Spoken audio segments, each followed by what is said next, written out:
we've all been waiting for, our headliner. He's performed internationally. He has a comedy album on Spotify called Chocolate Durian, based on the experience in Southeast Asia. I might have mispronounced that. He can talk about it. Originally, he's from Canada, but now he lives in Chicago. Give it up for DeeCee. Yeah.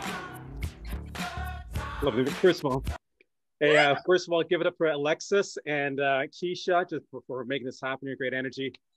Hey, I have to qualify Chicago though, right? Because every so often I have some people coming up to my show afterwards saying, "Yo, you're from Chi-Town, son? I'm from South Side, son." I'm like, wait, hold on a second. I'm not from that Chicago. The Chicago I'm from, like if I'm in my car, my wave, someone's gonna wave back like, "Hey." The other Chicago, and do that, someone's gonna be like, "You want 5 ounces? 5 ounces?" Actually, I'm Canadian. I'm proud to be Canadian. Yes, I know. Perfect disguise here, right? Disguise. If you want to blend into the US, this is it. As Sean said, I'm the other cog Negro here on the show. All right, that's how we blend in. Now, I'm so Canadian, I bleed maple syrup. No, it's not diabetes. However, I do have a lot of friends around here that say, "Hey, listen, DeeCee, since you're from Canada, you probably can't really relate to the inner city issues that we have in Chicago." I'm like, don't push me off like that, because I grew up in Toronto and we have the same inner city issues. We have the same strife, all the same troubles. We're just doing it a different Canadian way. Like we're polite about it, including our drive-bys. We have drive-by shootings. It just looks totally different. It's like, "Hey, Oile Bibliotech?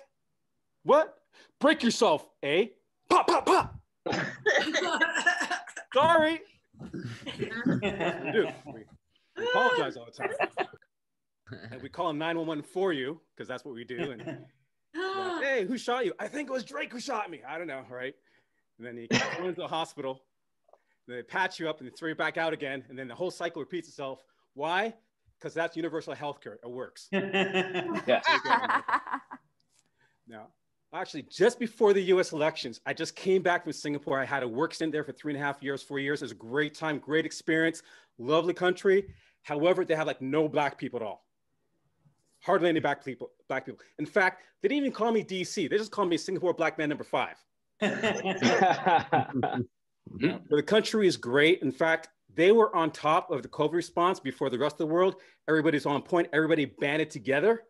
But there's a whole lot of stress as well, too, a whole lot of anxiety with that. I mean, it got to the point that I couldn't even ride the train or the subway there, clear my throat. And people look at me like, "Okay, guys, relax. It's not COVID. It's my Ebola. You're not going to get it. It'll clear up in 5 days. Don't worry about it." That Singapore is a safe country. It's so safe. And I wanted to bring my daughters there. I wanted them to experience it. So I talked to the mom, but the mom was concerned because of it's a different part of the world, unfamiliar. And her concern was, "Hey, you got 2 girls, but what if they get lost? What if they get kidnapped?" I'm like, Singapore is full of Asians and Chinese. They're not going to get lost. I have black daughters. It's impossible to lose them. They're black. They're black. And even if they did get lost, people are friendly. Someone will probably walk up to one of my daughters and go, "Oh, you look lost. You probably belong to Singapore Black Man number 5. Come follow me. Follow me." Fine. Kidnapped. Not worried about kidnapping either. If you kidnap my daughter, good luck. Because whoever kidnaps my daughter or any black girl has to take care of their hair. And that stuff expensive. Products, hair care, the braids, right? The time. Hey, we had to take a black hair curl loan the other day. Right? We're still paying it off. I'm just saying it's expensive, right? Good luck. But I had to return to the United States because of the whole COVID situation. And it was sad leaving. It's very bittersweet. So my friends back in Singapore are saying, "Listen, so now that you're in the United States, what's it like being in the United States again and all this?" And it's around November time. I'm like, well, we have to qualify United now, right?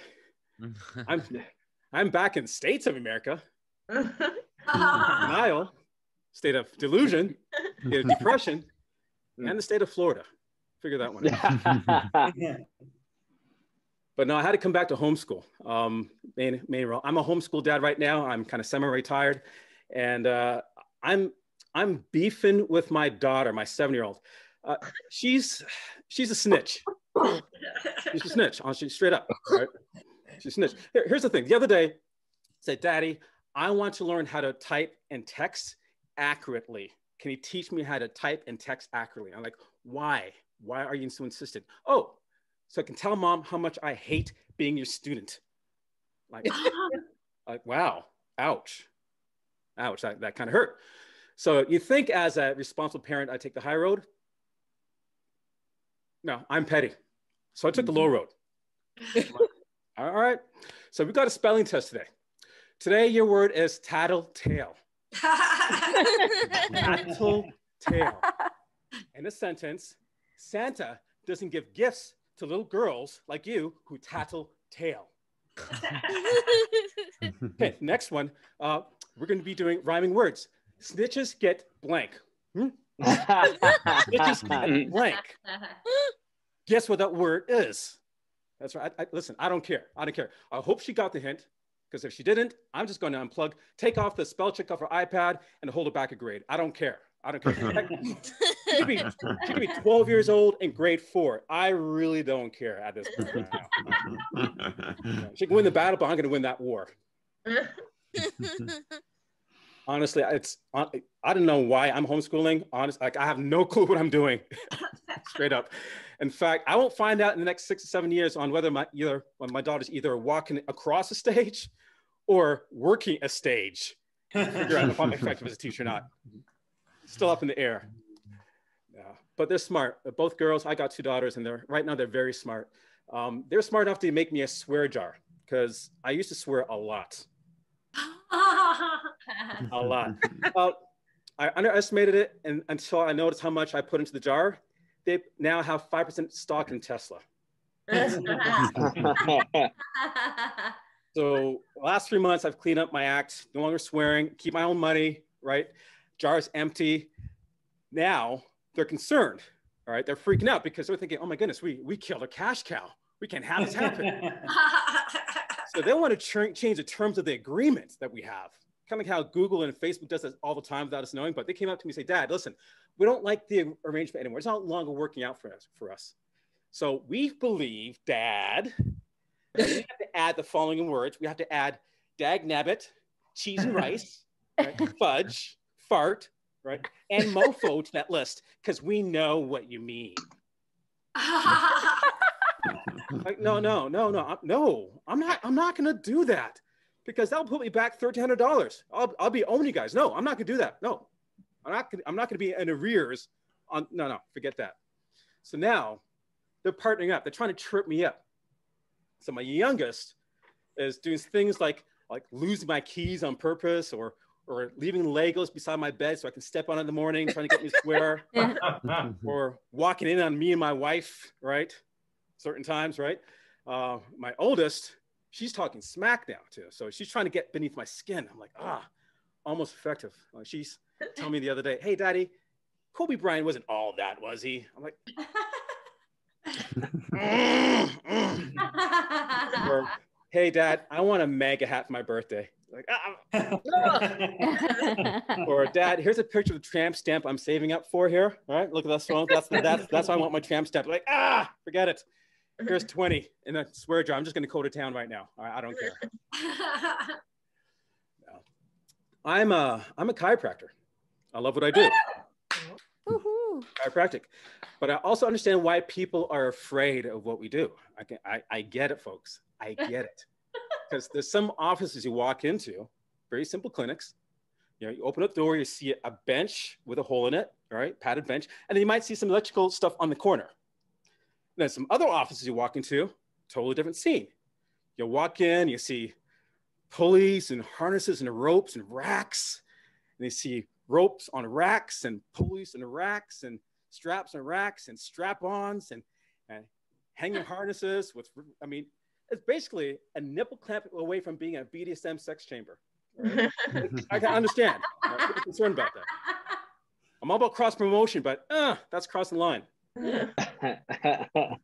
Now, speaking across the line, I do believe my professional life and personal life can sometimes get blurred. That line is very dicey, especially at home with me and my wife. And here's what you might happen. Here's what might overhear if you're outside of our bedroom at night. This is what you might hear. Ooh. Mm. Oh yeah, I like that. Okay. Higher. Legs. Oh yeah. To the right. Okay. Okay. A bit to the left. Okay. Now take your thumb and put it in the trigger point in my hamstring. I'm like, wait, hold on a second. Foreplay or therapy?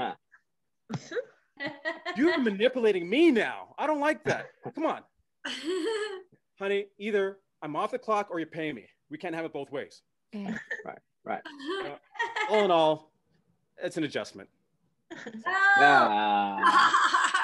Folks, my name is DeeCee, and you can follow me on Facebook, follow me on Instagram, DeeCee_comedy. And thank you so much for your time and attention. Y'all, I had fun. Peace. Hey,